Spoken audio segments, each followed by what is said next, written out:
Gadis itu mematahkan pipa dengan sekuat tenaga, dan pegangan pipa itu seketika berubah menjadi tajam seperti pisau. Saat itu pria di depannya sedang sibuk mencampur bahan kimia. Ia memiliki obsesi yang sakit suka menculik gadis-gadis dan memberi mereka makan kepada hiu, sambil merekam setiap detik demi kepuasan gilanya. Ia sudah membuat 50 video seperti itu, dan gadis ini seharusnya menjadi korban berikutnya. Namun tepat ketika ia menunduk untuk menyuntikkan obat bius, pria itu tiba-tiba pingsan. Gadis itu cepat menemukan kunci di tubuhnya dan membuka borgol dalam kepanikan. Sebelum melarikan diri, ia sempat ragu sejenak, berniat mengambil pisaunya untuk berjaga-jaga. Namun akhirnya ia hanya berlari menyusuri lorong sempit. Sayangnya ia terlambat 1 detik. Sebuah jarum menancap di kakinya. Ia menendang pria itu hingga jatuh, lalu berlari ke ruang kemudi untuk meminta bantuan. Tapi ia sendirian, terdampar di tengah laut tanpa siapapun yang menjawab panggilannya.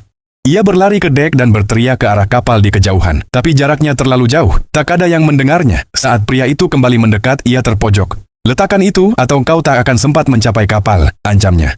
Putus asa, gadis itu meraih kamera dan melemparkan perangkat seharga $20.000 itu ke laut, lalu melompat menyusulnya. Ia bisa berenang, tapi efek obat sudah bekerja. Tubuhnya melemah dan ia mulai tenggelam. Tepat saat itu kail pancing tersangkut di lengannya dan menariknya keluar dari air. Ketika sadar, ia sudah berada kembali di dalam kabin. Dari luar terdengar suara kapal lain merapat, tapi tak ada yang tahu keberadaannya. Saat harapan hampir sirna, pintu tiba-tiba terbuka. Seorang pria berdiri di sana. "Terima kasih. Ambil penjepit kertas atau tusuk sate, apapun untuk membuka kuncinya. Aku akan pandu kau sebelum dia kembali," katanya. Itulah teman pertama yang ia temui dalam perjalanan ini. Mereka baru saling kenal beberapa jam, tapi pertemuan singkat itu menyelamatkan nyawanya. Malam ketika mereka berpisah, gadis itu diculik dan van-nya ditinggalkan di tepi laut. Keesokan harinya, pria itu melihat van yang sama kosong. Ia mencoba menelepon, tapi ponselnya masih di dalam. Dalam perjalanan pulang, ia melihat van itu sedang ditarik polisi. Saat itulah ia sadar, sesuatu yang mengerikan telah terjadi.